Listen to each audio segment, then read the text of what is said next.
Hello friends, welcome to my channel सीखो हमारे साथ। आज की वीडियो में जानेंगे कि सीएसएस में कलर को किन किन तरीकों से सेट किया जा सकता है। पहले मैंने आपको बताया हुआ है कि अगर आपको सीएसएस में कलर डिफाइन करना है, बताना है, तो उसके लिए प्री डिफाइंड कलर नेम होते हैं, जैसे रेड, ग्रीन, ब्लू, जो भी कलर आप नाम देंगे वो कलर उसमें सेट कर देगा। एक तो ये तरीका है। इसके अलावा भी कई तरीके हैं जिनकी हेल्प से आप कलर को सेट कर सकते हैं। जैसे प्री डिफाइंड कलर नेम तो मैंने अभी आपको बताया। दूसरा है आरजीबी, दूसरा है आरजीबीए, फिर HEX हेक्सा, फिर उसके बाद है HSL, फिर HSLA।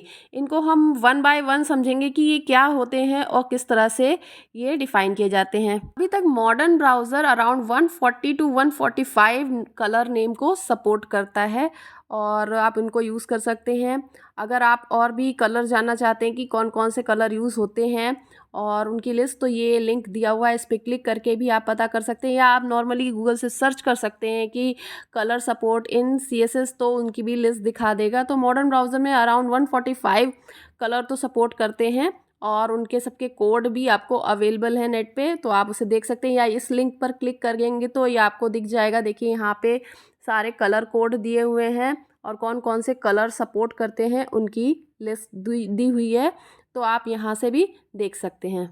अब बात करते हैं RGB की। RGB यानी रेड, ग्रीन, ब्लू। दुनिया में, या कह सकते हैं आप जितने भी कलर देखते हैं वो इन्हीं 3 कलर से मिलकर बनते हैं, रेड, ग्रीन, ब्लू।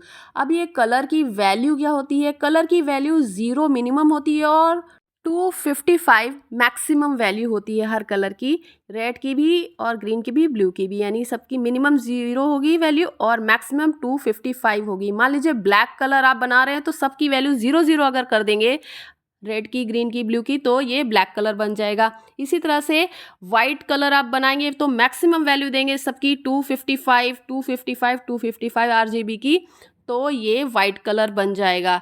तो इन्हीं वैल्यू के रेंज में, यानी 0 से लेके 255 की रेंज में जो भी हम वैल्यू देंगे अलग अलग कलर्स की, उस हिसाब से एक नया कलर बनेगा और वो हमें दिखेगा।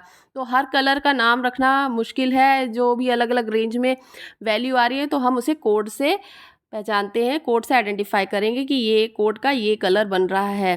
तो इसी तरह से मान लीजिए अगर आपको रेड कलर देना है सिर्फ, तो RGB में R वाले में यानी 255 कर दिया, बाकी ग्रीन और ब्लू की वैल्यू 0 कर दी, तो ये रेड कलर बन जाएगा। इसी तरह से ग्रीन के लिए रेड की वैल्यू 0 कर दी, ग्रीन वाले यानी बीच में 255 वैल्यू मैक्सिमम कर दी, तो ये ग्रीन कलर बन जाएगा, और ब्लू में 0 कर दी। इसी तरह ब्लू कर रहे हैं तो ब्लू वाले में 255 करेंगे और स्टार्टिंग के दोनों रेड और ग्रीन 0 कर देंगे, तो ये ब्लू कलर बन जाएगा। तो इस तरह से आप मैक्सिमम वैल्यू दे करके वो पर्टिकुलर कलर ले सकते हैं, या सबकी थोड़े थोड़े अलग अलग वैल्यू 0 से 25 के बीच में वैल्यू देकर कलर कॉम्बिनेशन बना सकते हैं, उससे अलग अलग कलर शेड्स बन जाएंगे।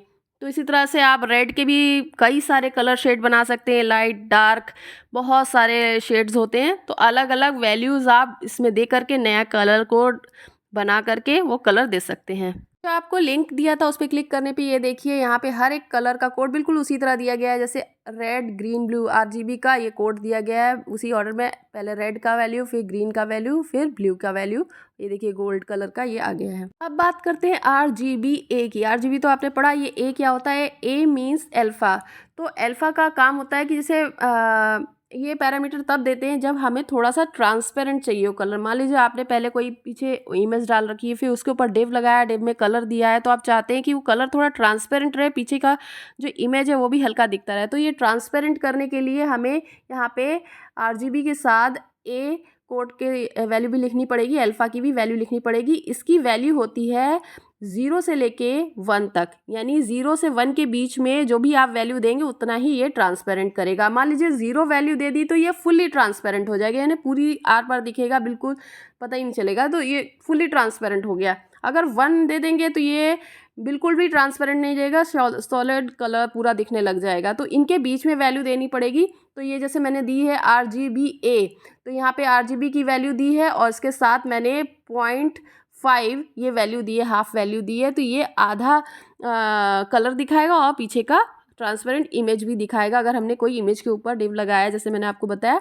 तो वो कलर भी दिखाया। तो ट्रांसपेरेंट करने के लिए इस तरह से हमें यहाँ पे अल्फा की वैल्यू देनी पड़ेगी, RGBA के साथ, RGB के साथ A की वैल्यू भी हमें इनपुट करनी पड़ेगी, तो उस तरह से हमें दिखाएगा। अब बात करते हैं हेक्स कोड की। हेक्स कोड क्या होता है? ये बिल्कुल आरजीबी की तरह ही होता है, लेकिन इसमें हेक्साडेसिमल फॉर्म में लिखते हैं। तो इसके लिए सबसे पहले हैश लिखना पड़ेगा।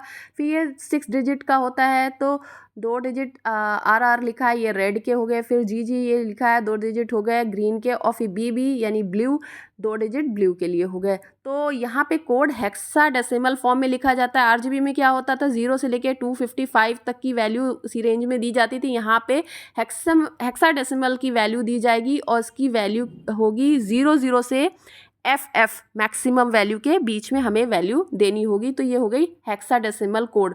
मान लीजिए यहाँ पे रेड वैल्यू दी है, रेड कलर चाहिए, तो हमने हैश के साथ F मैक्सिमम वैल्यू FF लिखा और बाकी 00। इसमें कॉमा नहीं लगाया जाएगा। ब्लैक देना है तो ब्लैक के लिए सारी वैल्यू 0 रहेगी। इसी तरह वाइट देना है तो मैक्सिमम वैल्यू FF है, तो सबके लिए F देना होगा। तो इस तरह से हेक्साडेसिमल कोड की हेल्प से भी हम कलर वैल्यू दे सकते हैं। तो ये होता है हेक्स कोड।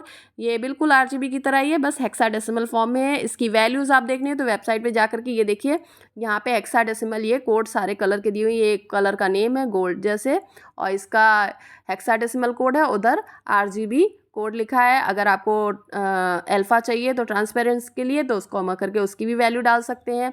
तो यहाँ पे हेक्साडेसिमल कोड दिए हैं। अब बात करते हैं HSL की। HSL क्या होता है? HSL ह्यूज, सैचुरेशन और लाइटनेस, इन तीनों को हम यूज़ करके कलर बनाते हैं। तो ह्यूज क्या होता है? ह्यू पहले समझते हैं क्या होता है। ये सैचुरेशन और लाइट का ही होता है। जो ह्यूज होता है, एक कलर व्हील होता है, उसमें अलग अलग कलर शेड होते हैं।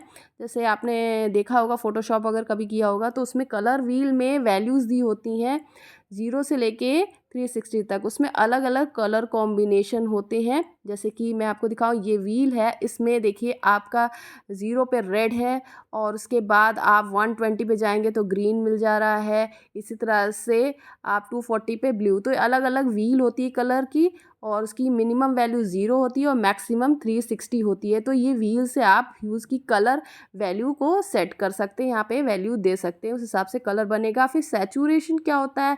सैचुरेशन वो परसेंटेज होता है जिसमें आप कितना ग्रे यानी कितना डार्कन है ये कलर, उसकी वैल्यू समझिए। जैसे कि ये वैल्यू व्हील दी उस कलर में क्या सबसे ज़्यादा डार्किन यानी ज़्यादा डार्क शेड वाले कलर, जितना डार्किन होगा वो ग्रे कहलाएगा। इसकी भी वैल्यू 0 से 100 तक होती है फुल वैल्यू।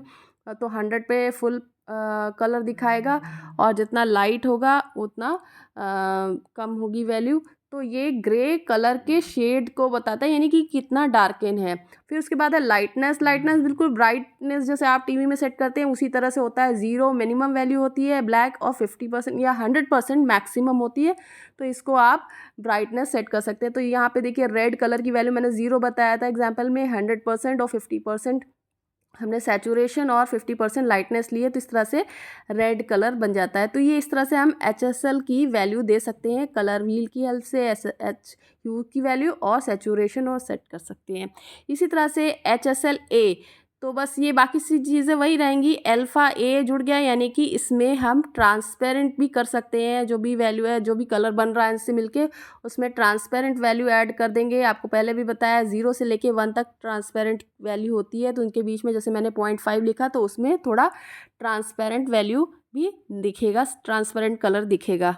तो ये सारे कलर की जो वैल्यूज़ हैं, इन्हें आप लर्न नहीं कर सकते, इन्हें याद करके नहीं रख सकते कोडिंग के टाइम पे। तो आप इसको आप जैसे मैंने अभी आपको वो लिंक बताया था, उस वेबसाइट से भी आप वहाँ पे देख सकते हो। उसके कोड सारे मिल जाएंगे इसी, या फिर आप फोटोशॉप पे या उसमें करते हो, उसमें कलर व्हील होता है, उसमें कलर का सारा चीज़ें दिया होता है, तो उसमें से भी कोड आप देख सकते हो। देखिए इसमें सारे कलर्स की वैल्यू दी हुई है। आप यहाँ से भी कलर पिक कर सकते हैं, उसकी वैल्यू देख सकते हैं, कलर कोड देख सकते हैं।